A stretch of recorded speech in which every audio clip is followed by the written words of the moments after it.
welcome to another episode of Connecting Conversations. I am delighted to be with our guest today, someone that I deeply respect, someone that's new to me in my network, but it's just been an absolute thrill to get to know Amit Grinvald. Amit, welcome to Connecting Conversations. It's so great to have you. Tell us a little bit about yourself and what you do and how are you? Thanks for having me. I'm really excited to have this conversation. I love the name of the podcast as well, by the way. Connection is everything, which I think is Yes. why we connected in the first place. In terms of what I do, so at the moment, I work as a communication trainer and public speaking coach and mentor. I also organize a TEDx event every year. I've been doing it for 9 years now, which is where we met a few months ago. So yeah, my work really revolves around bringing elements of authenticity and connection, which is what people have come to love so much about the TED world, into professional communication, because I really do believe that there is space for authenticity and connection everywhere. We don't have to be super formal or professional, even in contexts where we might feel like we need to. That's so true. I love that. And I think the minute you demystify that and take out that pressure, like you actually open up such a wide world, which you yourself have become so like versed with, comfortable with. You've become almost a curator of that. I think just in watching you in our last meeting, which was at a TEDx event, which was incredible. But to see that come into being, which you facilitated, was just really inspiring. And I needed to ask you, how did you even get into becoming a TEDx organizer in the first place? Was there like a defining moment or inspired you to take the role, or did it just like fall into your lap? It was, I wish I could say there were huge intentions behind behind this event, which isn't really the case. I was president of the student council at the university where I did my bachelor studies. I think I was 22 or 23, I don't know. It was in my last semester. And as part of that, we were kind of brainstorming ways to bring the university community together, in addition to the more kind of traditional social parties and gatherings, which is really fun. But I just wanted to see if there is a more kind of intellectual way to bring everyone together. And I had been a fan of TED Talks and TEDx Talks for a long time. So I looked into whether it was possible to do that and what it takes. And when I found out that it is, I called a meeting with the university administration and pitched the idea of starting a TEDx event at the university. And they said yes. So that's kind of how it started. It was really just supposed to be a small university event. It was my last semester, so I didn't really have plans to even come back and do it again, because I moved to Vienna the year after to do my master's. But I did end up coming back, and we've been doing it for 9 years now, and it's grown into this huge thing. I mean, I always refer to it as like a dream I didn't know I had, because Wow. there really were no huge intentions behind it where I started, other than bringing 80 students together in a room to hear about interesting ideas. And after that first year with 80 people, I was like, we made it. This is exactly what I wanted. We've achieved everything we could achieve. And now we have, hundreds of people coming into like one of the best venues in Prague. So it's, even 9 years later, it's mind blowing of like what it's turned into.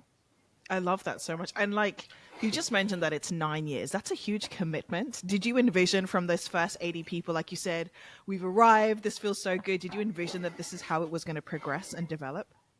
No, not at all. Like there was immediate interest from people. I think we were the first English language event of its kind in the Czech Republic, and there's such a big international community of students and professionals.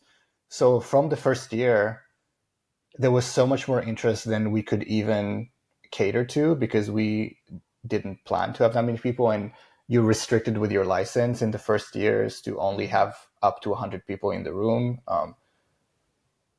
And then, yeah, with just increased interest, we just kind of slowly expanded, and that's how it became so big. But, even though there's so many more people in the room and it's more professional and everything, the purpose and passion and mission still remains the same, which is why it felt just as good back then as it does now. The cool thing is that we can now reach so many more people. Yeah, amazing. And not many people know this about you, but I think When I first met you, I asked a lot of questions. You can tell I'm still asking you questions now, hence why you're here, which is great.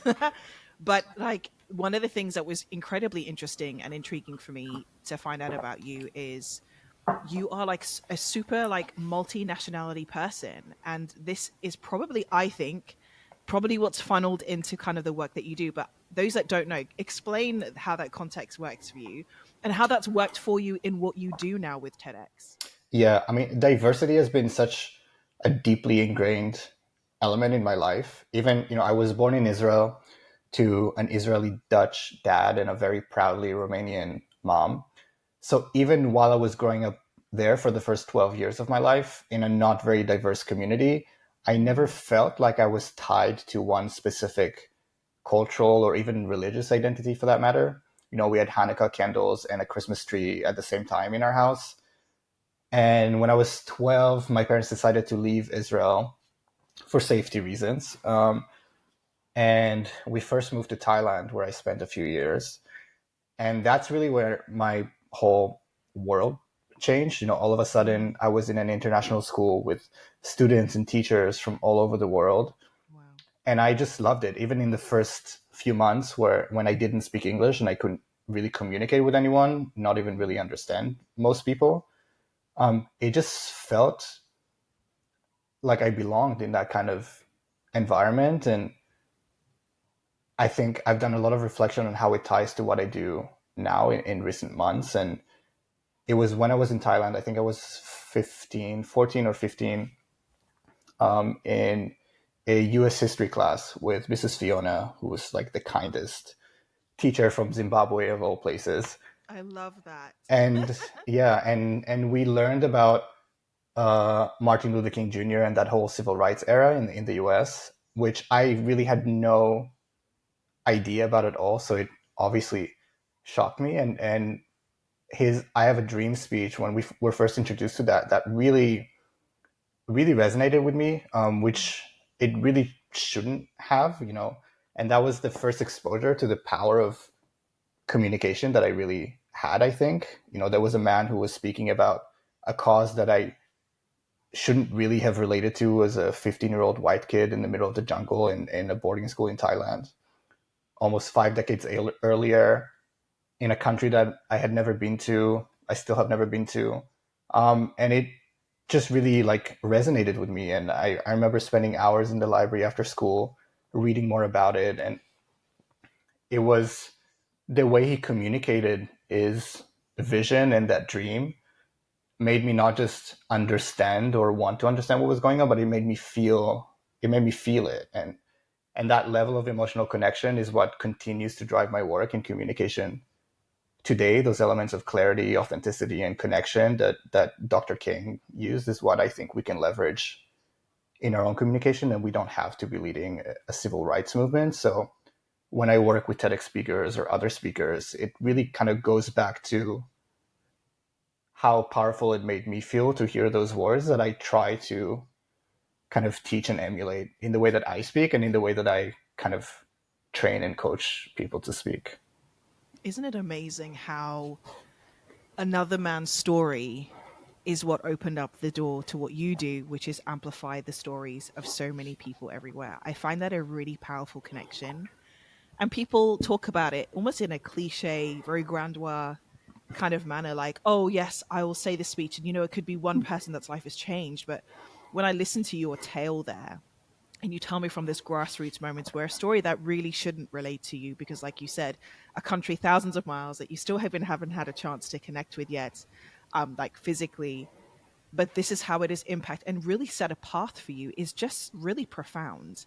And I think you are like probably one of the people that I met where I've seen the most impact of what that looks like in the work that you do now.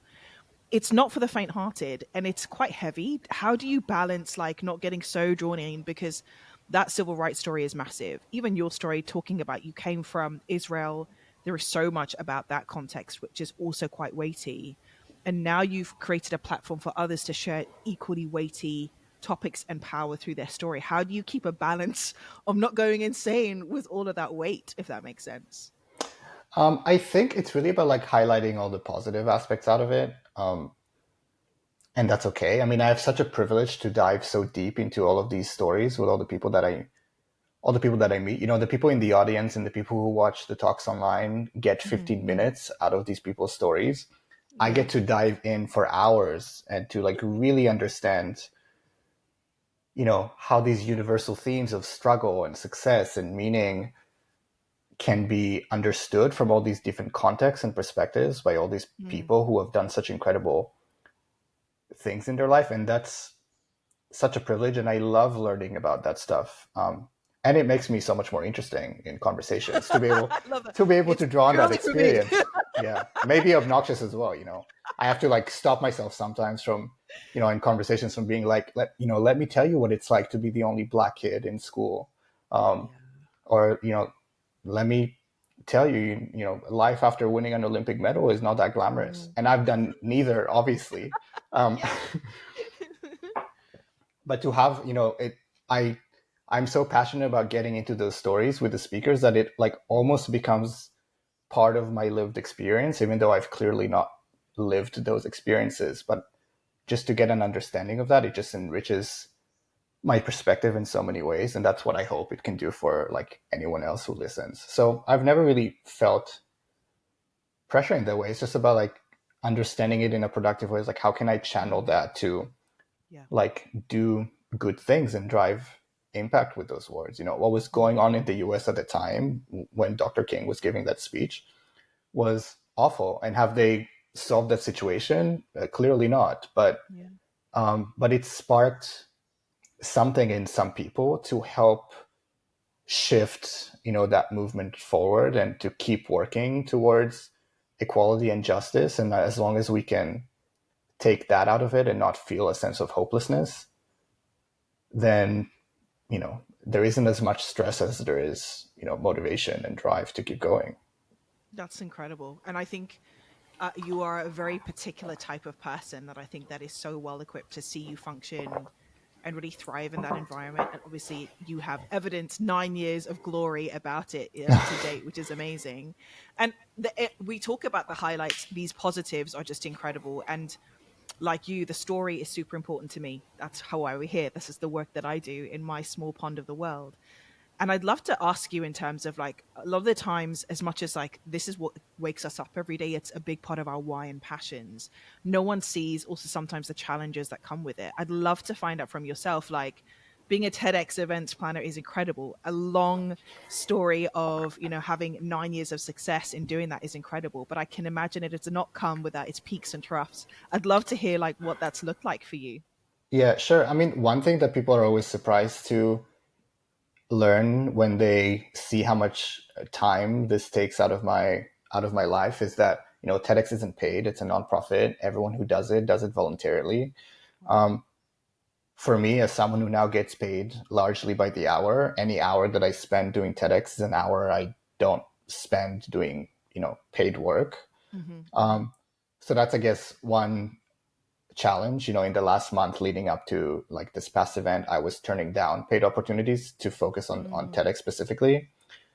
And you know, professionally, I've made the transition to work full time in communication outside of TEDx just this past year. So that transition, while super rewarding, has been kind of difficult to do professionally because TEDx was always a passion project. mm. So it's, you know, even in terms of charging people, it now feels weird to charge people for the work that I genuinely love doing because it doesn't really feel Like work. like work. Yeah. So that's one thing. Oh, you know that And you're living well when you're there.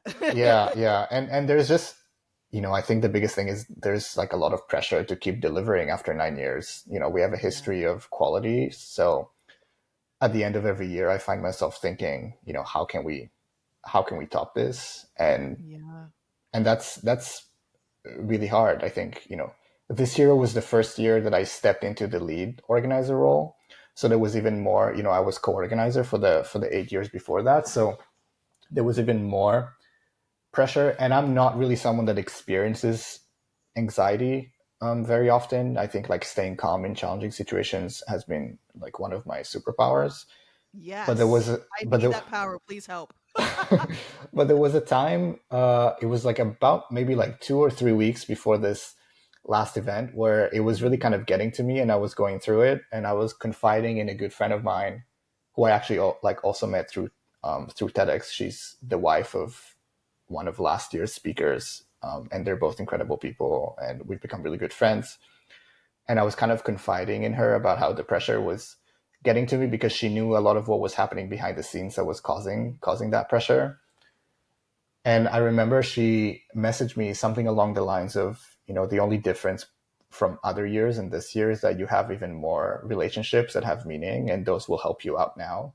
And that really meant so much to me because I'm so grateful for the people that I have in my life, and that community of friends and people is largely due to TEDx. And we can be our own harshest critics so often. So it helps to be reminded of how other people appreciate the work that you do and want to see you succeed. There's this really common advice of don't care about what other people think, which I don't necessarily agree with, because how do you lead with impact as the goal if you don't care about what anyone thinks? So I think it's really about caring what the right people think.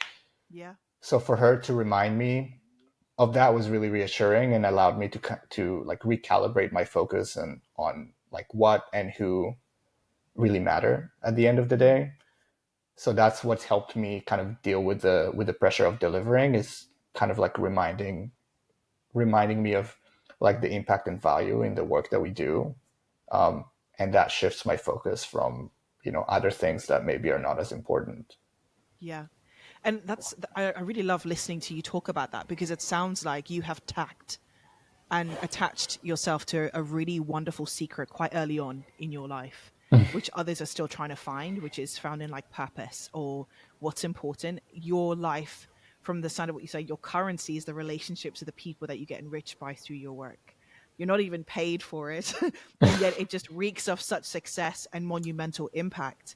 It's a very different concept of success that I think the world is kind of trying to promote, if that makes sense. Mm-hmm. Our society is driven by numbers, how Yeah. much net worth you can offer. Like, you are living at a very different vibe, but it's so successful. I've got to ask you, like, when you think about the word success, what comes to mind for you? I mean, for me, I've been doing a lot of reflection over the past couple of years about this because, after losing some loved ones, almost losing some others to both physical and mental health challenges, quitting my previous career and like trying to find like this new professional paths, all of those things combined can really like make you feel lost. But I always try to be lost in the right direction, which is part like one of my Mm, favorite feelings. So that's kind of lucky in that sense. Um, and I think it really just comes down to like impact. So much of the work that I've done, or at least what like I've enjoyed about the different jobs that I've had, was the connection and impact that I had in those roles. So I've really come to believe that what brings meaning to life is the role we play in other people's stories, and that's why I'm so grateful for the people that I get to work with and the friends that I have. So to work with speakers mm, in inviting the audience into their stories, and in turn they become part of theirs, creates this like ripple effect of meaningful change and impact. And to me, that's as successful as I can be. So much of the negative things that happen in the world, I think, are a result of a very binary understanding that we tend to have as people about situations, wrong versus right, us versus them, black versus white. And there is so much more color to life that we're kind of scared to explore. And the mm, more that the more we listen, the more that we approach situations as with our authentic stories, the more we realize that there is so much more that connects us than divides us, as cliche as that sounds. So to yeah, very highlight, true though. yeah, so, Yeah. so to highlight that and to have the platform to do that, is kind of is such a privilege. So to me, that's like as successful as I can be. If I can have as little a contribution into making the world a little better, but by highlighting positive stories and good people, Mm, then that's, I don't see how I can really like top that, except more reach and just yeah. in keeping doing it. I love that so much. So much. And thank you so much for sharing what that really means to you personally. I've got to say, like, you are living and talking a lot about how your work has impacted you and enriched you, have you been able to witness or have you heard feedback about how kind of the consequence of your work has impacted the lives of others, whether it's other speakers or just people that have been on the receiving end and have been able to benefit from your events?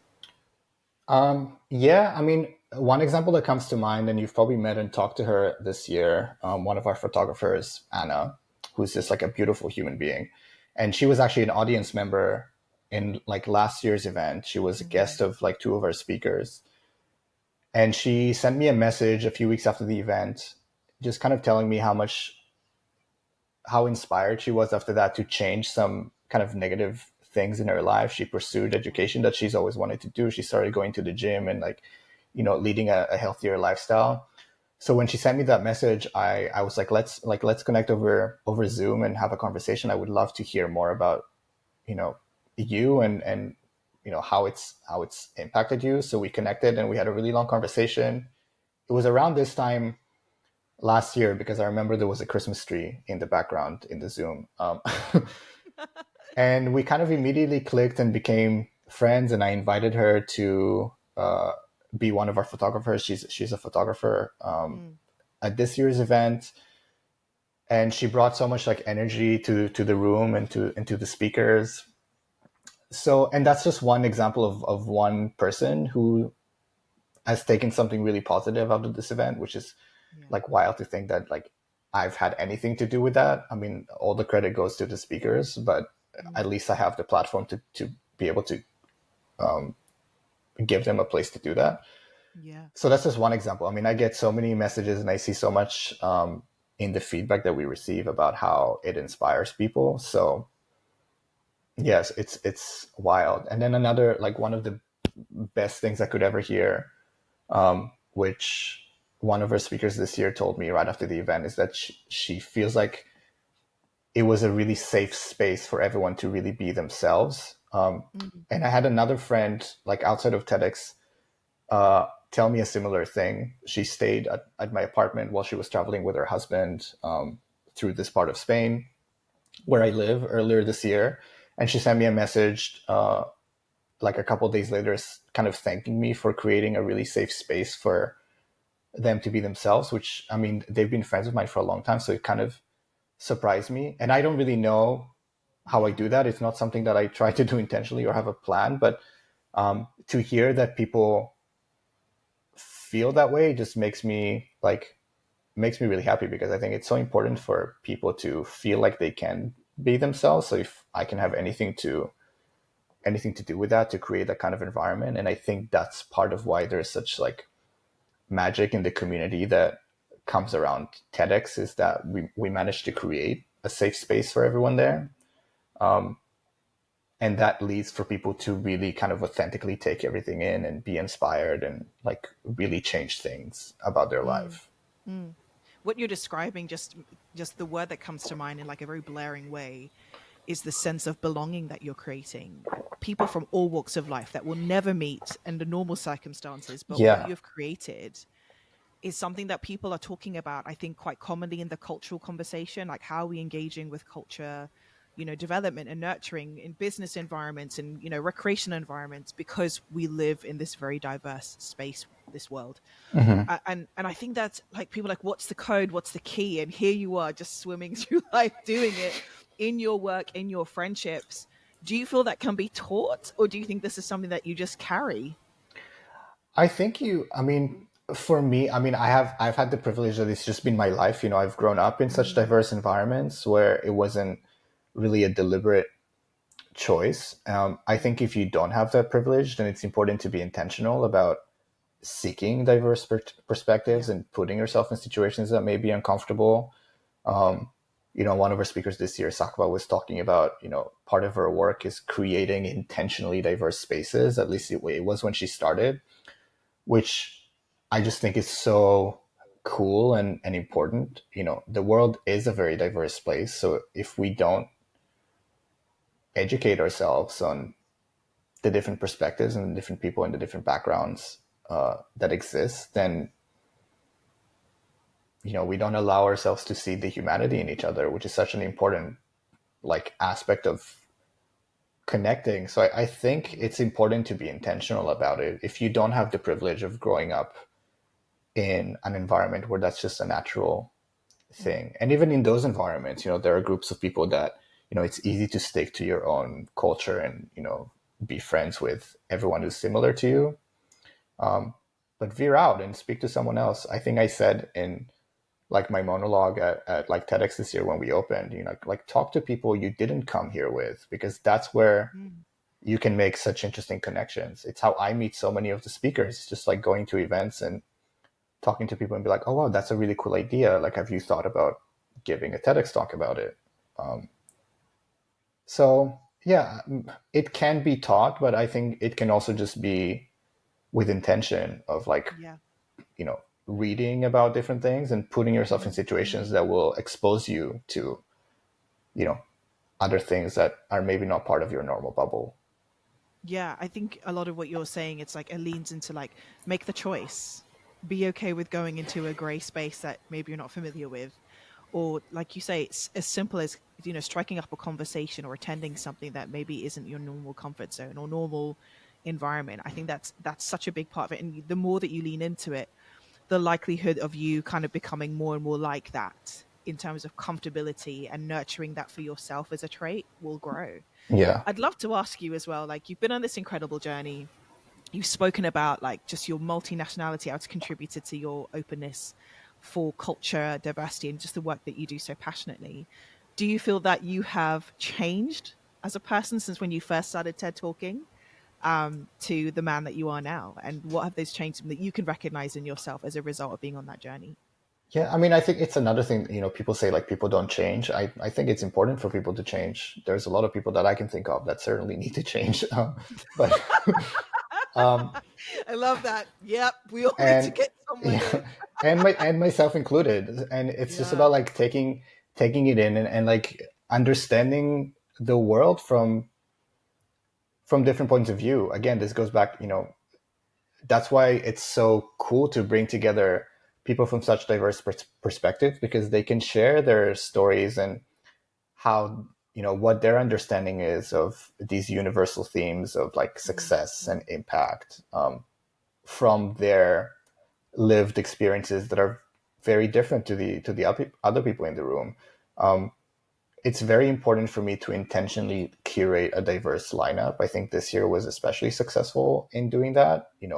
I wanted to give spaces for, particular people to shine. Even when we were looking for a science talk, I really wanted a female scientist to speak, because Mm, just to highlight that and maybe inspire some like women in the audience to get into yeah.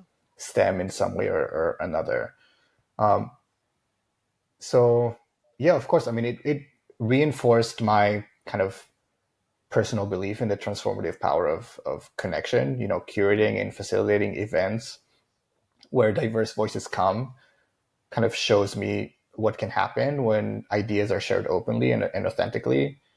And it's made me more intentional about fostering these environments where people Mm, can, feel safe and feel seen and heard and valued, whether it's on stage, in the audience, behind the scenes.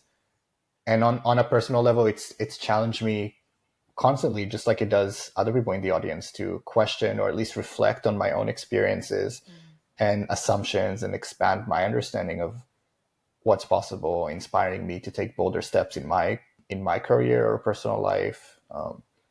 One of the really cool things about an event like this is that it can be both humbling and motivating at the same time. You hear from people who you think, we had Sean this year who survived 2 terminal cancers and climbed the highest mountain on every continent. And I remember in one of our calls, I told him, was like, you've done what no one else has done. And he mm. very quickly replied saying, yeah, but like also you've done what no one's, like Yeah. everyone's lived a life that no one else has lived. So you can be humbled by other people's experiences, but still be motivated to keep going, depending on like what you feel like your purpose is. Mm, Um, and as a leader, I've learned to lead with purpose and composure, even in these high pressure situations. yeah. Things can go wrong in a big event like this, and they do go wrong. But it's important for me to lead with kindness and make sure that everyone has a good time, even when stressors come about and things happen. That was especially important for me this year, kind of stepping into the leadership position to ensure that kind of environment where you know kindness really is how like everyone leads themselves, whether it's the production team, the Yeah. core team, like anyone else, because that hasn't always been the case with certain people in the Mm, past. mm, um mm. so yeah, I mean, it's changed me just like it's hopefully changed other people that have attended.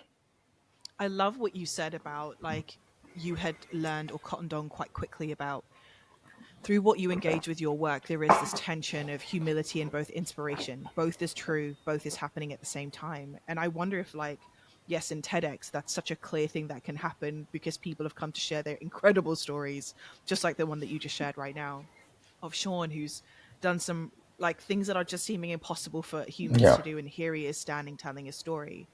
And I wonder if like that's something that I think is translatable to any space that you are, any kind of professional career that you're in, or any dynamic, or when you find yourself having to navigate just other human beings around you, lean in with both humility and inspiration. If you go in there with that perspective, I think it's just like an automatic equation that you're going to come out with a growth mindset afterwards. Hmm. And I think you've cottoned onto that so quickly. And I just think the way that you've kind of coined that, it's that simple, but we don't lean into it. And I'm just like, it's a choice to do that every time.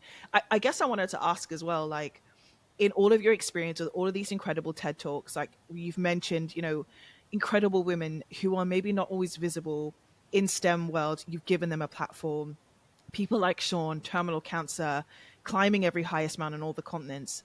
Do you have a favorite or some highlight moments from some of the stories that you've heard? And can you share that with us? Oh my god, that's like picking between my babies. That's such I wanted to be tough. It was going that's to be such a mean tough. question. I'm There's, I kidding. mean, I will kind of say that there have been so many. One that jumps to mind because it was quite personal to me, and I really didn't know how it was going to go. Um, Right. and this was last year in 2023. There is a band called Amistad, and it's one of my favorite bands. And they released a song the year before called Falling, which was really acted like a guiding compass for my life when I was going through a pretty challenging phase, trying to figure out a lot of things. And that song is all about kind of leading in empathy and trusting that that will get you where you need to be at a time where I Mm, really did feel lost in many ways. And it just meant so much to me and has helped me so much in my life that I decided to invite them to the event. They were not very well known at the time. They've really kind of grown over the last year, which has been really incredible to see. But I would say probably like over 90% of people in the audience have never heard their music or knew who they were. Um, but I invited them to speak and perform some of their songs. And they shockingly said yes, which like surprises me every time when someone accepts my invitation to speak.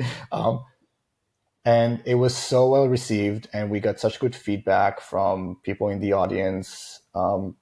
One of the speakers even inspired one of like the songs on like the next album they received. So there was just so much synergy, and their music meant so much to me, and I had no way of knowing that it was going to resonate with anyone else, because it was with a personal experience. So mm-hmm. to have seen that resonate with people was really rewarding, and we've become good friends. I've kind of tagged along for 5 stops of their European tour this past year, and they've been doing really well and selling out shows everywhere. And like one of my favorite things is seeing good people do well. So it's been so cool to be able to like tag along and like witness that for them, because they've been receiving so much love and their music is like so powerful and important. So that's one that jumps to mind from this past year. Sahba was another one this year that I met personally, and like we just had such a great conversation, and so it was cool to invite her and see how it resonated with people on like a different continent who Mm-hmm. Mm-hmm. a lot of them don't necessarily share the same sort of background, but to see how universal her message Mm, uh, was really cool. But every speaker, different people will resonate with different talks. yeah. um, those two examples were just things that were like really personal to my life. So I wasn't really sure. I didn't really define in advance how it was going to necessarily resonate with everyone else. So to see that it did is like pretty cool. I love that. And I wouldn't know how to even start if I lived your life, picking out one of the stories or two. I mean, every single one of them resonated with someone somewhere. And I think that was just that in itself is such a powerful thing. And you have brought together collectives of people year after year doing that same powerful thing in like no way is the same way twice, if that makes Yeah. sense, because everybody's story is super unique. How do you really compare that, except the fact that there might be some that resonate more with some than others? But yeah, I'd love to know just a little bit about kind of what is your vision for your next steps. What's the big kind of dream for what you want to see happening, Amit, with your work? Um, I mean, I didn't start like we said at the very beginning of this conversation. I didn't start with a big vision, and it's worked out Hmm. pretty well. So I think I think maybe it's best for me to just kind of take it year by year and just continue, driving it with genuine passion for the value that people Sure. can take away from it. I'd love Hmm. to reach even more people. As a nonprofit, we can only do as much as we get financial Yeah. support for. So that's a big focus for next year is to get more support so we can kind of keep reaching more people Yeah. through maybe smaller events and maybe making the annual event a little bit bigger. Um, so yeah, I mean, maybe get involved with TEDx events in other countries. Who knows? I just want to keep, leading life with, passion, empathy, and connection, and trust that it will open avenues for impact. One of my high school teachers once told me of a saying of, when you come to a fork in the road, take it. So Hmm. I love that approach to life, and it's worked quite well for me. So I'll just take whatever forks come my way, which is also my approach to like eating, funnily enough. So I guess that works in many contexts. I love it. I love it so much.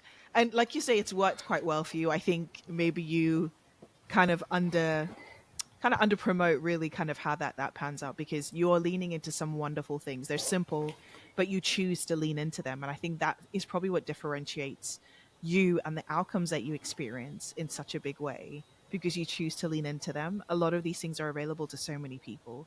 Like you said, you choose to lean into the humility and inspiration moment. Not everybody is comfortable to do that. So hearing you do it in practice and then you share how much that impacts and equates to such great reward has been really inspiring to hear. So thank you so much for sharing so much of your story.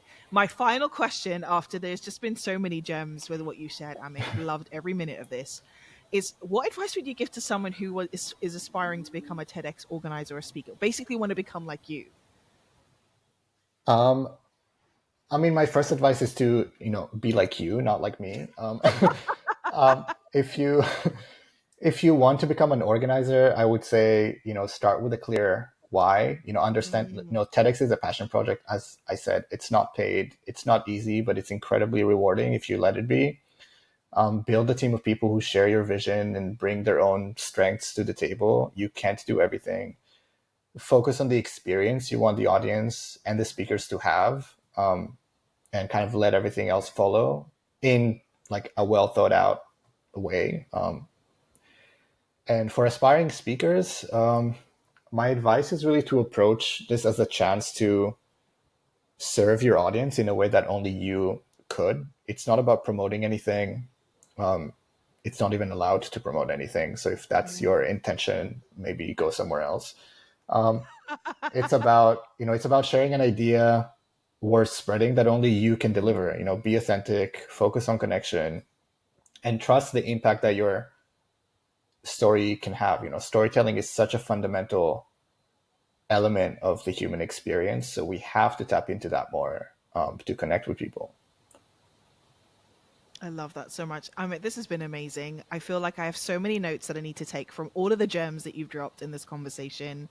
And just hearing not only just like the impact of your work, but your heart behind it has been just so inspiring. And I know that our listeners, people that come across this, will really be thinking about some really important things about how am I going to approach these next steps. So I love what you've had to share. Thank you so much for being with us today. This has been incredible.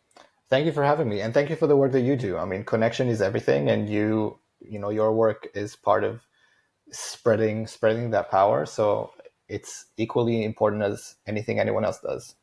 Thank you so much. It's been awesome. Catch you soon, Amit. Thanks so All right. much. Thanks.